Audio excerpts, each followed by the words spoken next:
Mean राशि वालों, शनि का 40 दिन ये आप पर भारी पड़ रहा है। शनि का प्रभाव जो रहेगा वो 40 दिन तक प्रभाव एकदम रहने वाला है, लेकिन 40 दिन के बाद जो आपके जीवन में आएगा वो बहुत ही शानदार रहेगा, क्योंकि आपने जो स्ट्रेस, जो तनाव अभी झेल रहे हैं, उन तनाव से तो एकदम मुक्ति मिल जाएगा, क्योंकि बहुत झेला है आपने। जी हाँ मित्रों, बहुत ज़्यादा आपने झेला है। ये जो समय आपका गुजर रहा है, ये जो समय आपका चल रहा है, वो बहुत ज़्यादा बुरा कह सकते हैं, बुरा दौर से आप गुजर रहे हैं। जी हाँ मित्रों, क्योंकि 2023 से ही आपके ऊपर शनि का नेगेटिव प्रभाव बढ़ चुका था। वैसे तो 29 अप्रैल 2022 से शनि की साढ़े साती आप पर शुरू हुई थी, लेकिन जो प्रभाव, जो प्रबल प्रभाव था, वो वर्ष 2023 में एकदम से आपको सताने लगा और आप बहुत ज़्यादा टूटे, बहुत ज़्यादा बिखरे, बहुत ज़्यादा परेशान हुए। आपको तो कई ऐसे ग्रह, जो जैसे देवगुरु बृहस्पति, आपको बहुत संभाल चुके हैं, वरना आप बहुत ज़्यादा बिखर जाते, क्योंकि शनि की जो स्थिति रहती है वो इंसान को प्रभाव डालता है, यानी बुरा प्रभाव देता है तो एकदम से तोड़कर रख देता है। आपने देखा होगा बड़े बड़े राजा महाराजा, चाहे धनवान, बड़े बड़े लोग एकदम बिखर जाते हैं। बड़े धनवान जो होते हैं, जो बड़े बड़े बिजनेसमैन होते हैं, उन्हें दिवालिया होते भी आपने सुना और देखा होगा, पढ़ा होगा, क्योंकि ये जो प्रभाव होता है शनि का, वो शनि को नहीं जान पाते हैं, वो अपने कुंडली को नहीं दिखाते हैं, वो नहीं जानते हैं कि क्या होने वाला है, क्या हो रहा है।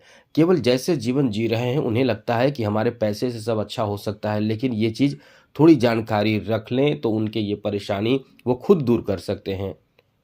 अब यही होता है कि कुछ लोग इन चीज़ों पर विश्वास नहीं करते हैं, अब जिस कारण से दलदल में फंस ऐसे जाते हैं कि बाहर निकल ही नहीं पाते हैं। बड़े बड़े धनवान, धनसेठ एकदम तबाह बर्बाद हो जाते हैं।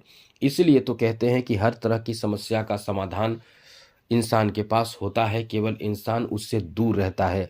अभी जो आपने लगभग समझ लें कि 2 वर्षों से जो समस्या आप झेल रहे हैं, आर्थिक स्थिति को लेकर, किस्मत को लेकर, धन को लेकर, परिवार को लेकर, स्वास्थ्य को लेकर, ये आपके लिए इतना ज़्यादा जकड़ चुका है आपको, और साथ ही साथ इतना भय आपके अंदर आ चुका है कि आप एकदम से, मतलब छोटी-छोटी ज़रूरी जानकारी आपको रहे तो आप निश्चित रूप से ठीक रहेंगे, लेकिन जो भय आपका बना हुआ है शनि की साढ़े साती के प्रभाव के कारण, वो एकदम से आपको डराए हुए है।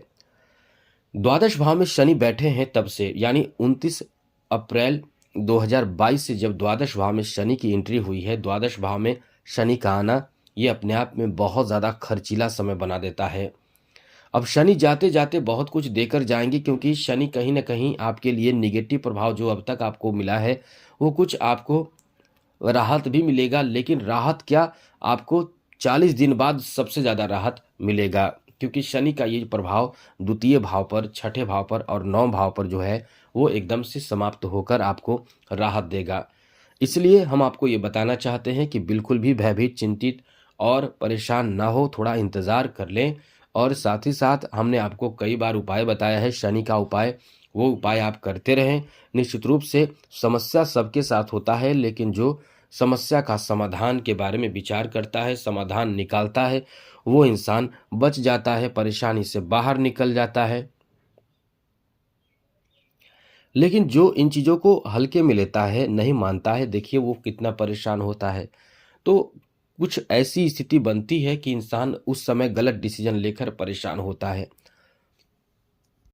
तो मित्रों, ये जो समय आपका गुजरने जा रहा है, 40 दिन तक ऐसी स्थिति बनेगी, 40 दिन के बाद बहुत अच्छी स्थिति बन गई। 40 दिन तक आपको ध्यान रखना है इन बातों का कि आप भूल कर भी गलत वाणी का प्रयोग ना करें। ये गलत वाणी का प्रयोग करके आप कहीं न कहीं अपने आप में बहुत ज़्यादा शर्मिंदा हो सकते हैं। इसलिए गलत वाणी का प्रयोग इन 40 दिनों तक बिल्कुल भी आपको नहीं करना है। ये बात आप पूर्ण रूप से ध्यान ज़रूर रखिएगा, क्योंकि 40 दिनों तक आपके वाणी पर प्रभाव शनि का रहने वाला है, और शनि का वाणी पर प्रभाव रहने का मतलब है कि आपके मुख से कुछ गलत निकल सकता है, आप किसी से गलत झगड़े भी कर सकते हैं, आपकी बात किसी को बुरी भी लग सकती है, ऐसी स्थिति बनती है। तो ऐसे में थोड़े धैर्य रखिएगा ज़रूर। परिवार में भी किसी न किसी से बहस होना, कलह होना, झगड़े होना, आप इसका इंतज़ार करिए। ये 40 दिन पार कर जाए तो आप निश्चित रूप से कलह नहीं करेंगे। उसी टॉपिक पर आप बहुत सही तरीके से बात करेंगे, समझेंगे, समझाएँगे और फिर आप घर में विवाद से बच जाएँगे। वरना उसी टॉपिक पर यदि आप इस समय बात करते हैं तो वो टॉपिक जो झगड़े वाली टॉपिक हो उसमें झगड़े बढ़ने की संभावना ज़्यादा रहेगी। इसलिए अभी फ़िलहाल आपको, जैसा कि द्वितीय भाव पर तृतीय दृष्टि से शनि देख रहे हैं, तो शनि बहुत ज़बरदस्त उनका प्रभाव होता है। उन जैसे कि जहाँ देखते हैं वहाँ नुकसान होता है, तो ऐसे में थोड़े संभल कर आपको रहना है। स्वास्थ्य के मामले में भी वैसे तो स्वास्थ्य का ध्यान हमेशा आपको रखना चाहिए, लेकिन स्वास्थ्य के मामले में भी आपको थोड़े से सावधानी बरतना चाहिए, क्योंकि छठे भाव पर सप्तम दृष्टि शनि का है। अब ये शनि का सप्तम दृष्टि जो रहने वाला है वो 29 मार्च तक रहने वाला है। ऐसे में स्वास्थ्य से संबंधित परेशानी आपको झेलनी पड़ सकती है। इसलिए अभी जितना भी हो सके अपने आप को स्वस्थ रखने की कोशिश करें। उपाय तो करें ही, कोशिश करें और साथ साथ योगा, मेडिटेशन, प्राणायाम, एक्सरसाइज ये सब ज़रूर किया करें और उपाय भी ज़रूर करें। अभी कर्ज लेने से भी आपको बचना चाहिए। यदि किसी से आप कर्ज लेते हैं, वैसे आप देखिए कि कुछ समय से आप बहुत ज़्यादा कर्ज भी लिए हैं। अलग बात है कि आपने पूरा भी किया है, उसे वापस भी किया है, लेकिन कुछ लोग कर्ज से दबे भी हैं और कुछ लोग कर्ज लेकर वापस भी कर चुके हैं। तो कर्ज लेने की नौबत आ जाती है ऐसी स्थिति में जब शनि की द्वादश भाव पर स्थान होता है। ऐसे में आप बहुत ज़्यादा कर्ज लेना और साथ साथ खर्च बढ़े रहना, आपकी उम्मीद से ज़्यादा खर्च होना, ये सब आपके साथ बीता है, आपने झेला है। इसलिए हम ये आपको कहना बताना चाहते हैं कि इस समय जितना ज़्यादा हो सके कर्ज से बचें, स्वास्थ्य का ध्यान रखें और वाहन चलाते समय, वाहन या रोड क्रॉस करते समय चोट न लगे इसका ध्यान रखें। इस पूर्ण बातों का ध्यान रखें।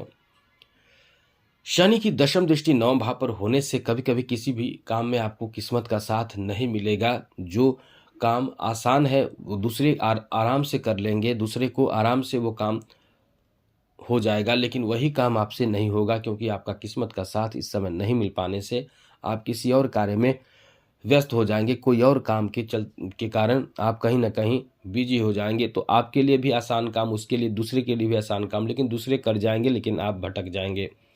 ऐसी स्थिति बनी हुई है। लेकिन ये 40 दिन जैसे ही गुजरेगा, 40 दिन जैसे ही समाप्त होगा, आपके ऊपर शनि की 7.5 का प्रभाव, प्रथम चरण का प्रभाव समाप्त होगा। ऐसे में द्वितीय, छठे और नौम भाव से आप मुक्त हो जाएंगे तो आप बहुत अच्छे स्थिति में आ जाएंगे। पैसे भी आपके बचेंगे, सारे दुखों का अंत हो जाएगा मित्रों। सारे दुखों का अंत कैसे होगा? क्योंकि आपके स्वास्थ्य भी ठीक रहने लगेंगे। शनि के कारण आपको स्वास्थ्य से संबंधित परेशानी नहीं होगी। कर्ज से भी आप बड़े राहत प्राप्त करेंगे। किस्मत भी काम में साथ देने लगेगा। परिवार में भी एक अच्छा अलग सा माहौल, एक सुखद माहौल आ जाएगा और आर्थिक स्थिति भी आपके बहुत अच्छे हो जाएंगे। कैरियर को लेकर भी आप कहीं ना कहीं आगे बढ़ने की कोशिश आप करेंगे, जहां किस्मत का साथ आपको मिलेगा। और जीवन में समझ लें कि बड़े जो अभी आपका बहुत बड़ा दुख क्या था, पैसे, धन को लेकर, स्वास्थ्य को लेकर, ये सारे दुख का अंत हो जाएगा और 40 दिन बाद आप देखेंगे कि बहुत कुछ अच्छा आपके लिए होने लगा। लेकिन दूसरा चरण रहेगा तो उसका प्रभाव कुछ अलग रहेगा। जैसे कि दूसरे चरण में शनि आपकी राशि में रहेंगे और तृतीय दृष्टि से तृतीय भाव को, सप्तम दृष्टि से सप्तम भाव को, दशम दृष्टि से दशम भाव को देखेंगे। तो ऐसे समय में आपके दाम्पत्य जीवन थोड़े प्रभावित होंगे। क्रोध आपको यहाँ भी आएगा और कैरियर, बिजनेस, व्यापार और व्यवसाय में आप कहीं ना कहीं थोड़े से कुछ समय के लिए ही सही लेकिन परेशान, प्रभावित होंगे। लेकिन जो टेंशन, तनाव आपका था, वो बहुत बड़ा तनाव था, वो अभी आपका जो समाप्त होगा उससे बहुत राहत मिलेगा। लेकिन उस समय आपको थोड़े से व्यवसाय में परेशानी होगी, पिता के साथ रिश्ते थोड़े खराब हो सकते हैं। तो ऐसे में और साथ साथ जीवन साथी के साथ रिश्ते खराब हो सकते हैं। तो ये तो शनि की 7.5 है। शनि की 7.5 में आपको पहले चरण में सारे दुखों का अंत हो जाएगा जब पहला चरण का समाप्ति होगा, लेकिन दूसरे चरण में कुछ और परेशानी होगी। तो यदि आप उपाय करते रहते हैं तो परेशानी नाम की कोई चीज़ नहीं रहेगी। ये बात हम आपको बता देते हैं। आप, जैसा हमने कई बार आपको बताया है, बहुत आसान काम हमने बताया है। सबसे पहले कि चैनल को सब्सक्राइब कर लें, फिर से सुन लें क्या करना है। आपको चाहिए कि आप प्रत्येक दिन शाम के समय पश्चिम दिशा की ओर मुख करके शनि के मंत्र का जप करें, शनि चालीसा का पाठ करें, शनि अष्टक का पाठ करें ये सब नोट कर लें या कहीं पुस्तक मंगवा लें। जितना ज़्यादा इस तरह के उपाय करेंगे उतना ज़्यादा लाभ में रहेंगे। और जब आपका पाठ या चालीसा जो हो पूरा हो जाए तो थोड़ा सा एक बूंद जल गिराकर अनामिका उंगली से उस जल को घींचते हुए बोलें ओम शक्राय नमः, ओम इंद्राय नमः। उसके बाद अपने मस्तक पर लगा लें। ऐसा ज़रूर करें। ये आपके लिए शनि के 7.5 से क्या किसी भी मंत्र के जाप में ऐसा ज़रूर करना चाहिए। हवन के बाद ऐसा ज़रूर करना चाहिए। ये सब नियम है। ये सब करने से आपको बहुत राहत मिलेगा। वैसे तो शनि की 7.5 से बचने का बहुत ज़्यादा नियम है, या शनि से बचने का बहुत नियम है, शनि को खुश करने का बहुत नियम है। तो ये उपाय ज़रूर कीजिएगा। चैनल को सब्सक्राइब रखें। जय माता दी। राधे कृष्णा। ओम नमः शिवाय।